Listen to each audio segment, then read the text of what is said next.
Bon ok, aujourd'hui je suis à Paris dans le 12e chez Kawa Folie Méricourt pour essayer cette Ninja 636 ou ZX6R. Aujourd'hui pas de stunt, pas de wheeling, pas de stoppie, pas de dérapage, même pas peut-être de pointe de vitesse.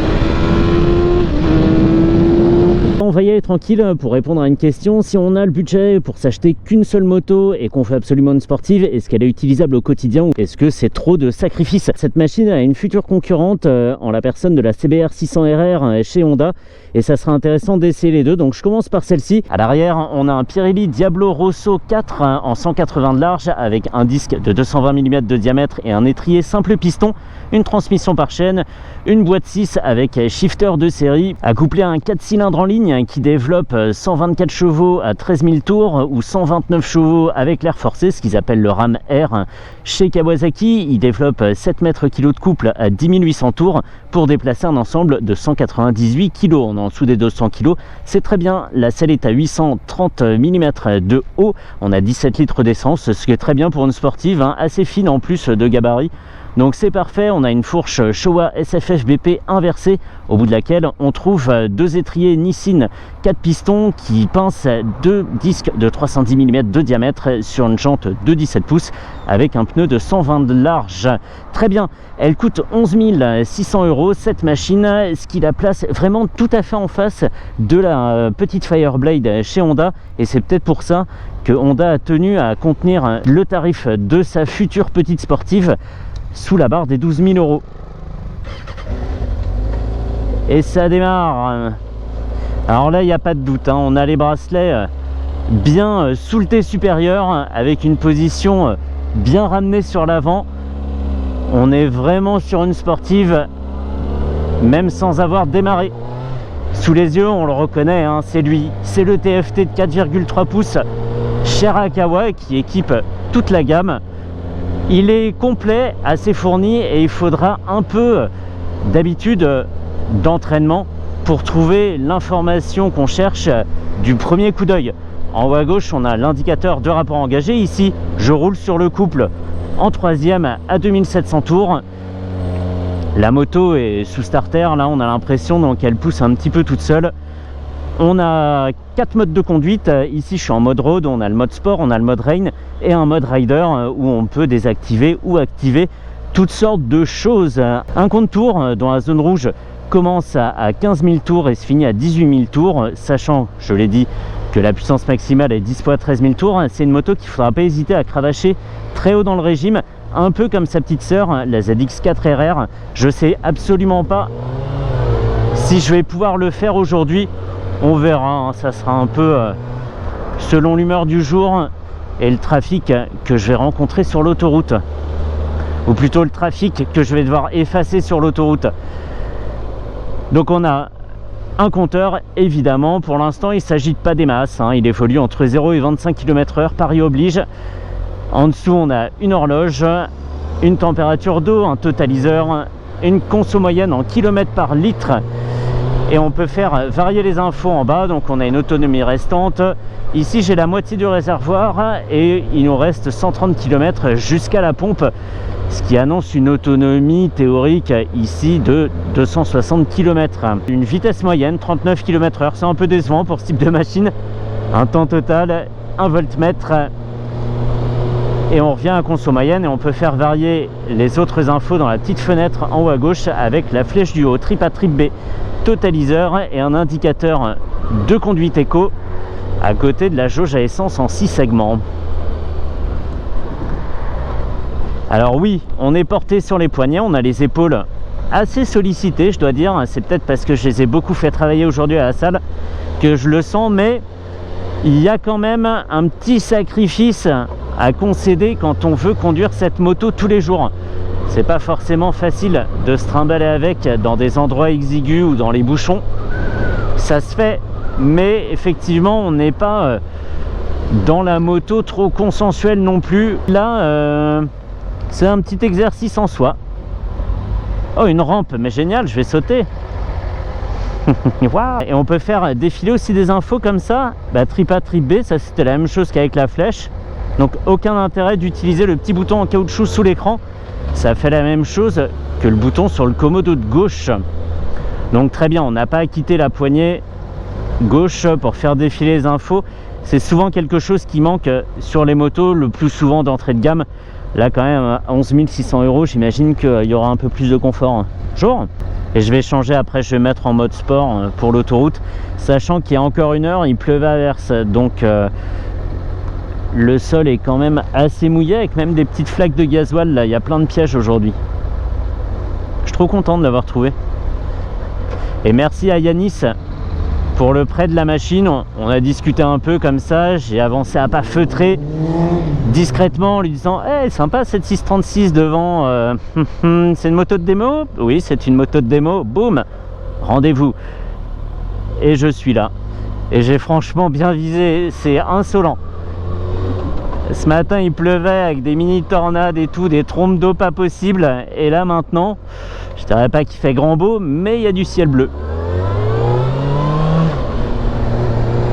En mode road ici, on roule tranquillement sur le couple du 4 cylindres, on exploite vraiment à fond sa rondeur pour ouvrir très légèrement le gaz, jouer aussi un peu avec le point de patinage et pouvoir rouler comme ça sans effort, ni de la part du conducteur, ni de la part de la mécanique. Tout est doux, il n'y a pas de vibration, ça s'emmène tranquillement sans surprise. On n'a pas d'à-coup quand on lâche le levier d'embrayage, et on a une machine, même si on est porté sur les poignets, qui fatigue pas par sa mécanique. Même ici quand on ouvre, finalement c'est sans surprise. Je dirais pas que c'est linéaire parce que c'est péjoratif la plupart du temps, mais c'est prévisible. C'est sympa, c'est très avantageux comme prestation, hein. Il y a des bonnes accélérations, mais sans coup de pied au cul dans ce régime d'utilisation en tout cas. Franchement c'est nickel. Alors oui, on est porté sur les poignets, je le disais, mais on peut aussi se coller un maximum au réservoir pour ramener son bassin et redresser un peu son dos, décharger ses épaules et ses poignets. Ou alors on peut aussi faire l'effort, mais c'est pas mon cas, de serrer le réservoir avec les genoux. Et j'oublie tout le temps de le faire. Du coup je me fatigue. Mais c'est tellement bien que les sportifs mid-size reviennent, c'est génial. Et je parle pas des Daytona 660 et GSX 8R, hein. Je parle des CBR 600 RR et ZX6R justement. Et MT-09, comment il l'appelle la MT-09 de course là? La R9. Et la R9 de chez Yamaha qui n'est pas encore sortie. Des fois je me dis ça serait tellement bien de voyager dans le temps, d'essayer une machine qui n'est pas encore sortie, mais genre qui est même pas imaginée par les graphistes les plus aventureux, ramener la vidéo au temps présent et de publier comme ça, voilà, et de se dire ah mais quoi, il a pu essayer une R9 mais elle est même pas encore en projet, c'est ouf. Voilà, digression, je ne sais pas pourquoi. Et ben j'étais même en 5e, dis donc, tellement c'est confortable. Je vais appuyer longtemps sur la flèche du haut pour passer en mode sport. On va voir si la réponse à la poignée est différente et si on a une moto complètement ingérable. Ça change rien, ça change un peu. J'essaie vraiment de produire la même rotation de la poignée, les mêmes démarrages, les mêmes points de patinage pour ressentir s'il y a une différence de carto, même à bas régime. Et le fait est que la machine est un petit peu plus volontaire. Je pense que j'aurais réussi à le détecter même si on m'avait pas dit que le mode avait changé. Shifter, allez, pas de vibration, hein, même à régime stabilisé assez bas comme ça. Là je suis à 4000 tours, on a une moto très onctueuse. Si c'était un yaourt, ça sera un yaourt à au moins 60% de matière grasse, cette moto, tellement il est onctueux ce moteur. Ah, c'est pour ça que je me fais piéger, punaise, je suis déjà en 6e, je n'ai plus de rapport à passer, c'est pour ça. Allez, on va tomber. 3, ça encaisse bien le kickdown.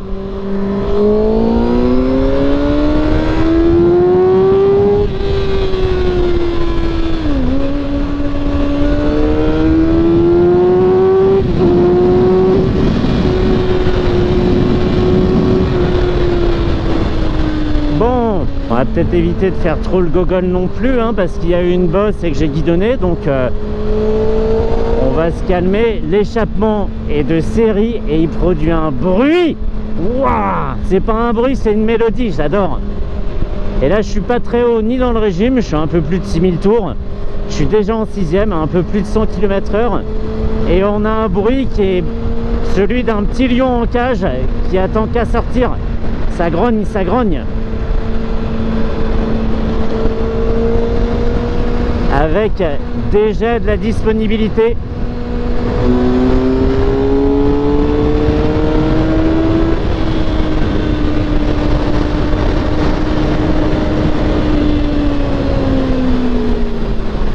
Et un freinage ultra performant, une moto très saine, même quand les masses sont transférées sur la fourche. On a une moto qui bougera pas.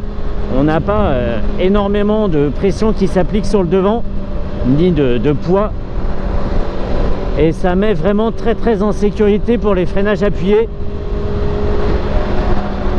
Je dis pas qu'il faut en faire tout le temps, mais si ça doit arriver en cas d'urgence, on peut y aller sereinement.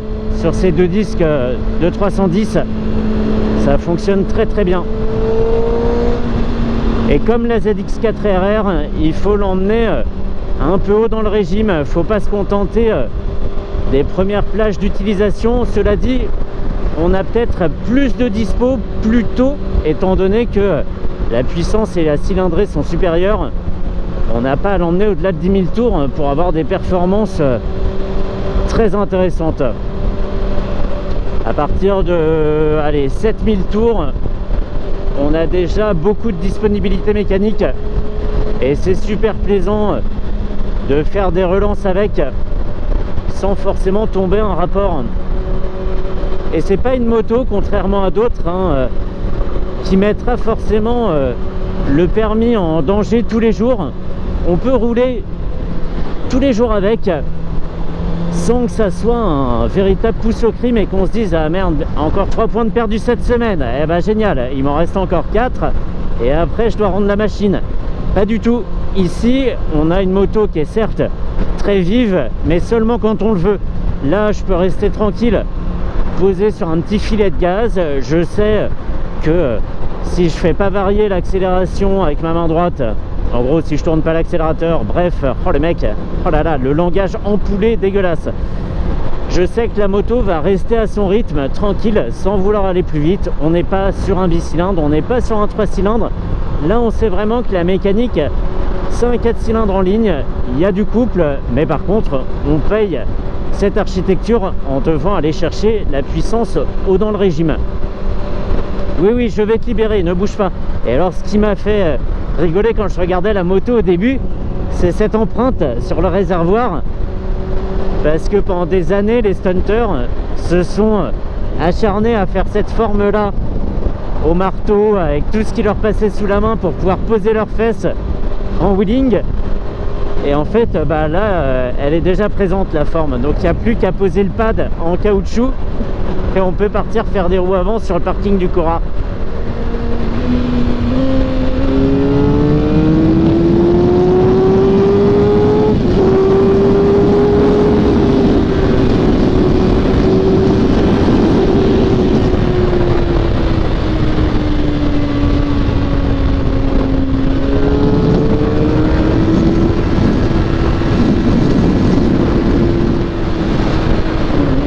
Mais bon, on peut pas dire qu'on se traîne, hein. Wouhou, mais toujours dans ce côté assez tranquille. C'est la force tranquille. On peut facilement décrypter le comportement de la moto, et même à très haut régime, même à 10-12 000 tours, finalement c'est pas sans surprise parce que ça tracte fort, mais on se fait pas des frayeurs de dingue comme sur d'autres machines à la limite de l'incontrôlable.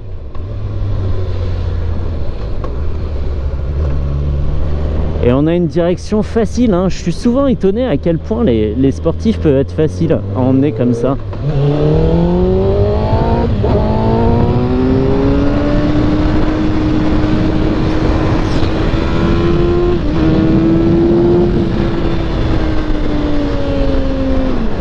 la force tranquille. Avec une forme de réservoir très bien étudiée, parce qu'on n'a pas à se pencher très loin pour se reposer le torse dessus et avoir le nez dans la bulle. C'est très reposant et ça casse pas les poignets, ça fait pas mal aux épaules et on n'a pas cette position de crapaud myopathe tordu dans tous les sens.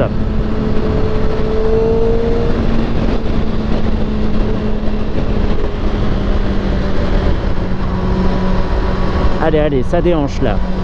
Une bonne fesse et demie sortie de la machine.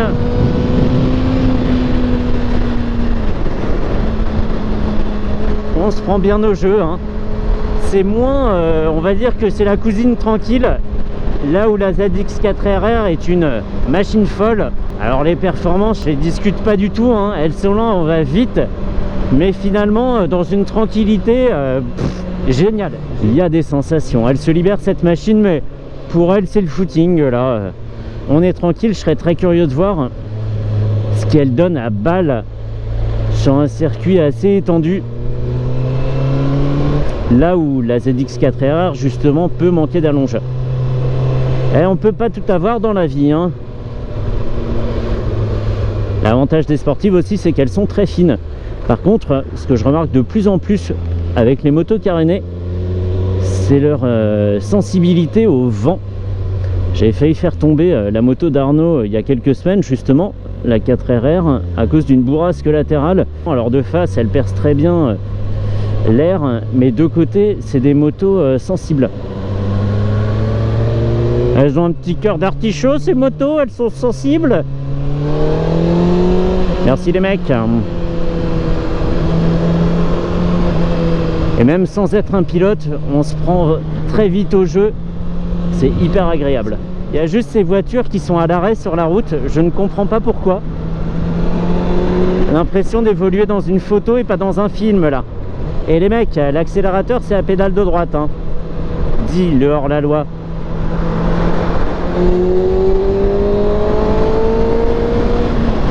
Excellent. Bon bah c'est bien, il me reste encore deux ZX à essayer, la ZX10R et la Citroën ZX, l'une étant plus amusante que l'autre. Allez, je retourne à la Folie-Méricourt pour rendre sa moto à Yanis et j'ai adoré. D'un point de vue fatigue du poignet, oui, c'est crispant sur la main droite, toujours. Ça porte, mais si c'est que ce petit sacrifice à faire, et bah franchement c'est super gérable tous les jours. Il n'y a pas de chauffe en plus, parce que les motos carénées font monter souvent la chaleur vers le conducteur, c'est canalisé vers le haut, mais là très bien. Bon point aussi, la selle très bien, confort, et le dos ne souffre pas. Alors je dis pas hein, que c'est une routière ou je ne sais quoi, mais c'est faisable tous les jours.